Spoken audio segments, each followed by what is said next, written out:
Uh, Warriors Don't Cry, Chapter 2, pages 12 to 23. How could I ever forget May 17th, 1954, the day the Supreme Court ruled in Brown versus Board of Education of Topeka, Kansas, that separate public schools for whites and blacks were illegal. The adults around me behaved so strangely that their images became freeze frame, forever preserved in my mind. I learned lessons on that day that I'll remember for the rest of my life. I was 12 years old. That afternoon I sat in my desk in my seventh grade class at Dunbar Junior High, copying from the blackboard. My teacher had been called outside. When she returned, she appeared frightened and nervous. Erasing the blackboard before we could all finish our copying, she spoke breathlessly about Brown versus Board of Education. Does that mean we have to go to school with white people? My friend Carl asked as a chorus of voices echoed his same question. Yes, maybe, but you needn't concern yourself with that. Collect your things. You all are dismissed early today. Although she said the Brown case was something we should be proud of, something to celebrate, her face didn't look at all happy. I didn't understand why she was such a big rush to dismiss us that way, but I didn't ask. Going home to be with my grandma India was something I looked forward to every day. Peering over the book or newspaper she was reading, she would always greet me with the same way. What did you learn today? She hadn't finished high school, but she had read lots of books and she studied everything and everybody all the time. Over an after-school snack of warm gingerbread and milk, the two of us would talk and laugh until it was time for me to start my chores and homework. Now as we left school, I heard my teacher's quivering voice. Pay attention to where you're walking. Walk in groups, don't walk alone. She stood at the top of the steps, telling us to hurry. Once outside, I realized I'd forgotten a math book, but when I tried to get it, she blocked my way, telling me that I should go on with the others. I couldn't imagine why she was so insistent that I hurry home. She even said she would excuse my homework assignment the next day. She had never excused undone homework for any reason before. I trailed behind the others as I pondered her strange behavior. I paid little attention to where I was going. It was, after all, a familiar route, one I had walked since age 6. I usually took a shortcut across a vacant block through a grassy field filled with persimmon trees. In spring, ripened fruit littered the ground to make walking a hazardous, slippery adventure.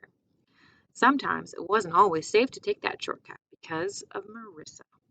She was an older girl who frightened us.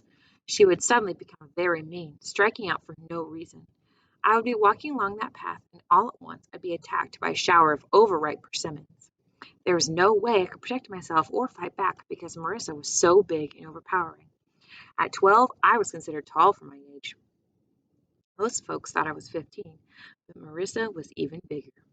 Nobody knew how old she was. We thought she was about 16, much too old to be in our class. But Marissa was different. The teachers called her retarded, which is a word you are not allowed to say. That was an old-time word for somebody who was slower. Even though she often misbehaved, adults never did anything about it, maybe because her father was a rich minister in our community.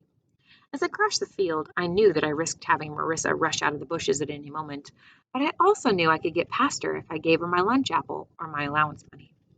Otherwise, I felt I was pretty safe in the field, safe enough to lapse into my daydreams. This was my special time of day, when I could sing as loud as I wanted and make up new daydreams about being a movie star or moving north to New York or west to California. I didn't agree with the radio announcers who described Little Rock as a nice, clean southern town, a place where my people and whites got along peacefully. City officials boasted that there hadn't been a Klan hanging of one of our people in at least 10 years. The city fathers bragged about the way our people and white folks were working side by side. Of the 107,300 Little Rock citizens, blacks numbered about 30,000. They said blacks earned a good wage, but that wasn't true. Most of my people earned tolerable salaries, were either teachers, preachers, or doctors. For us, there were very few jobs as clerks, policemen, bus drivers, or insurance salesmen. My mother had always grown weary of trying to get Daddy to finish his universal courses. In fact, she'd given up on him by the time I was 7. That's when they divorced. Even though I had been gone from the house almost 5 years, I still missed him.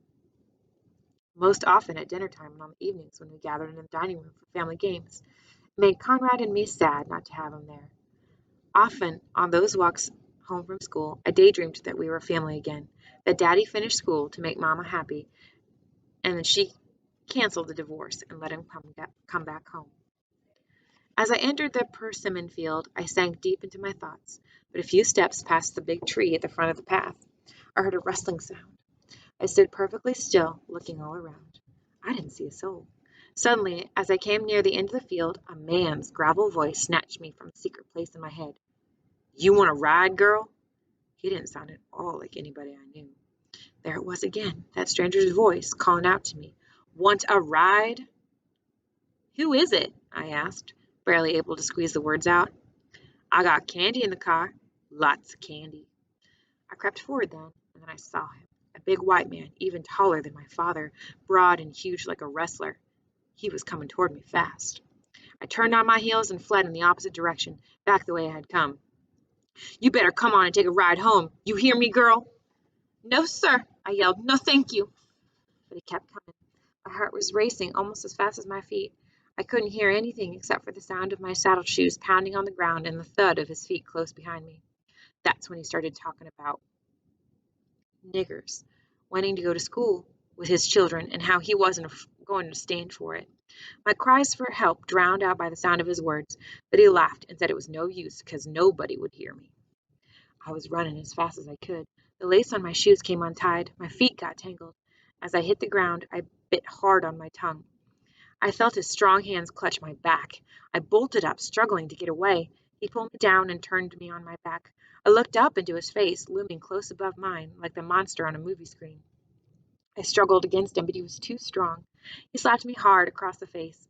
I covered my eyes with my hands and waited for him to strike me again. Instead, I felt him squirm against me, and then I saw him taking his pants down. In my house, private parts were always kept private. I couldn't figure out what he was doing, but I knew it had to be bad. I scratched and kicked and thrashed against him in every ounce of strength I could muster. His huge fist smashed hard against my face. I struggled to push him back and to keep the dark curtain of unconsciousness from descending over me. "I'll show you the Supreme Court can't run my life," he said as his hand ripped at my underpants. A voice inside my head told me I was going to die and that there was nothing I could do about it. White men were in charge. But then I could hear Grandma India saying over and over again, "God is always with you." I fought to keep my underpants and to roll the man off of me. All at once he frowned and let out an awful groan and grabbed the back of his head. It was Marissa, banging on his head with her leather book bag. "Melba! Melba, run!" she shouted, and when he rolled off of me, I scrambled free. Marissa shouted to me to run faster. She let go of her book bag and dragged me by the arm. "If we didn't hurry, we'd get raped," she said over and over. "Raped? What's raped?" I asked as we scurried across the field and back into the street. We raced up the middle of the street, not stopping to talk to anybody, not even the people we knew who tried to say hello. Breathless and shaken, we finally reached my backyard. My brother, Conrad, braked his bicycle to question me. What was the matter with my face? Why were my clothes torn? I felt ashamed as I wondered if he and his playmate Clark could guess that a strange man had touched me. But then Grandma India opened the back door. As soon as she looked at me, she frowned and sent Conrad and Clark away. Marissa explained what had happened to us, and she repeated the word rape. "But you didn't do it all the way," she said. But then by then I'd figured out what it was, that it was something awful and dirty. Before I could ask Grandma more about it, she put a cold cloth to my face and rushed me to the bathtub. "Now you soak a while, child. When the water goes down that drain, it'll take away all that white man's evil with it." She had a curious look on her face, one I'd never seen before. Then she said something that made me realize just how awful things really were. "We'll burn the clothes you took off. I got your fresh clothing on a stool just outside the door." I couldn't believe my ears. Waste not had always been her rule. What had happened must have been cruelly disgusting to make her destroy my good clothing. I sat in silence, wondering if I could ever redeem myself in the eyes of the Lord. Later, I heard Grandma talking to my father on the telephone as Mother Lois came in the back door with her usual cheerful greetings. I didn't climb out of the tub. Instead, I scrubbed myself in those hot suds to wash away my shame. When Grandma came in to check on me, she must have seen the distress in my expression, because she promised the Lord would still count me as one of his good girls because I hadn't done anything wrong. I listened for so long while grown-ups argued in loud whispers about calling the police that my bath water turned cold. As I turned out of the tub and got dressed, I heard Daddy's voice. When I walked into the kitchen for the first time ever, I saw tears in my father's eyes. As he reached to hug me, he said, "We ain't going to call the law. Those white police are liable to do something worse to her than what had already happened." Grandma told me not to talk about what had happened with anyone, especially not Conrad. She said I had to pray for that evil white man, pray every day for 21 days, asking God to forgive him and teach him right. That way, she promised, I'd get over the feelings of shame. I wore my knees out praying night after night. I even got up early to get in extra prayers. Grandma was right. By the time my bruises went away, I didn't feel ashamed anymore. In my diary, I wrote, "It's important for me to read the newspaper every single day God sends, even if I had to spend my own nickel to buy it.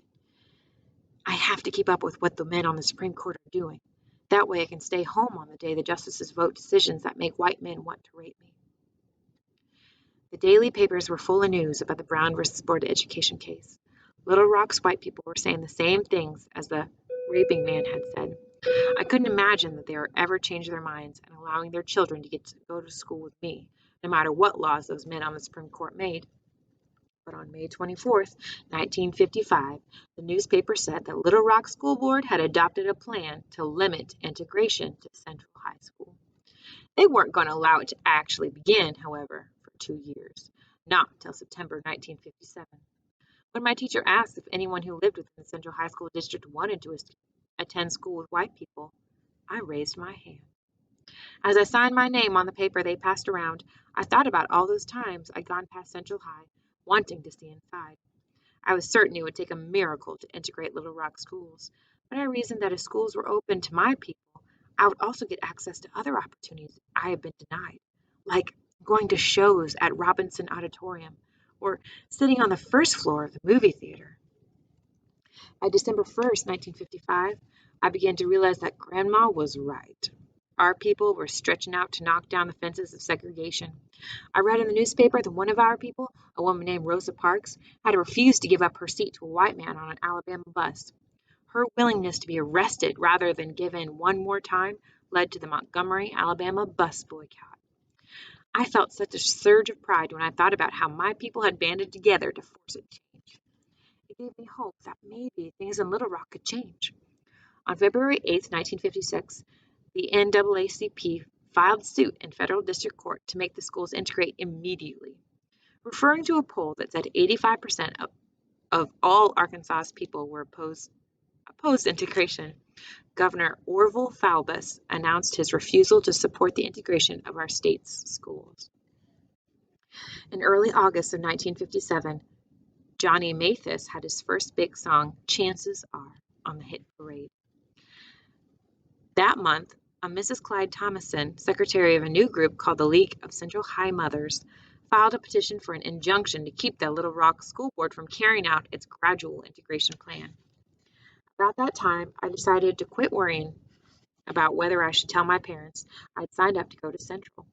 After all, if white mothers were fighting integration, I had little chance of success. I knew very well the power of my own mother and grandmother. Besides, I needed all my mind space for living my daydreams, since Conrad, Mother, Grandma, and I were about to go north. We were driving to Cincinnati, Ohio, to visit my great uncle Clancy on Mother's side of the family. He was an Episcopalian priest, and his wife Julie was a music teacher. For me, Cincinnati was the promised land.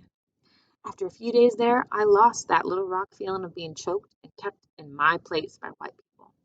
I felt free, as though I could soar above the clouds. I was both frightened and excited when the white neighbors who lived across the street invited me for dinner. It was the first time white people had ever wanted to eat with me or talk to me about ordinary things. Over the dinner table, I found that they were just people like me. They used the same blue linen dinner napkins that Grandma Entia favored. They treated me like I was an equal, like I belonged with them. Afterward, we went to a drive-in movie. The neighbor's daughter, Cindy, who was exactly my age, stood beside me as I walked right up to the concession stand to buy popcorn. No one even looked at me with evil eyes or called me a name. Still, my heart was pounding and my palms were wet as I squeezed through that big crowd of white people to get back to the car. Right in the middle of downtown Cincinnati, we walked with our heads held high, acting as proud as could be. Neither mother nor grandmother ever once stepped aside to let a white person pass. Sometimes we held our ground, and white people walked around us. We sauntered through all the big department stores, touching expensive things without the white clerks giving us a second look. I even used the restroom, and the white lady smiled and said hello. Later, as I sat at the lunch counter in the five and dime to have a root beer, I could hardly eat for keeping watch all around me, but no white person so much as frowned at me.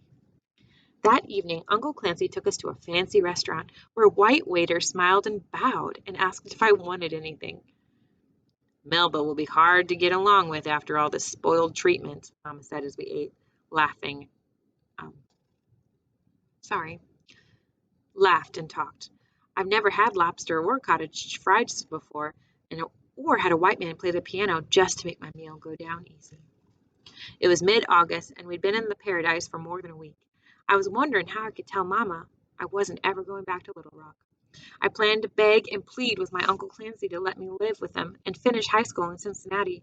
I thought I had a pretty good chance of having things go my way until one evening when we sat watching the national news.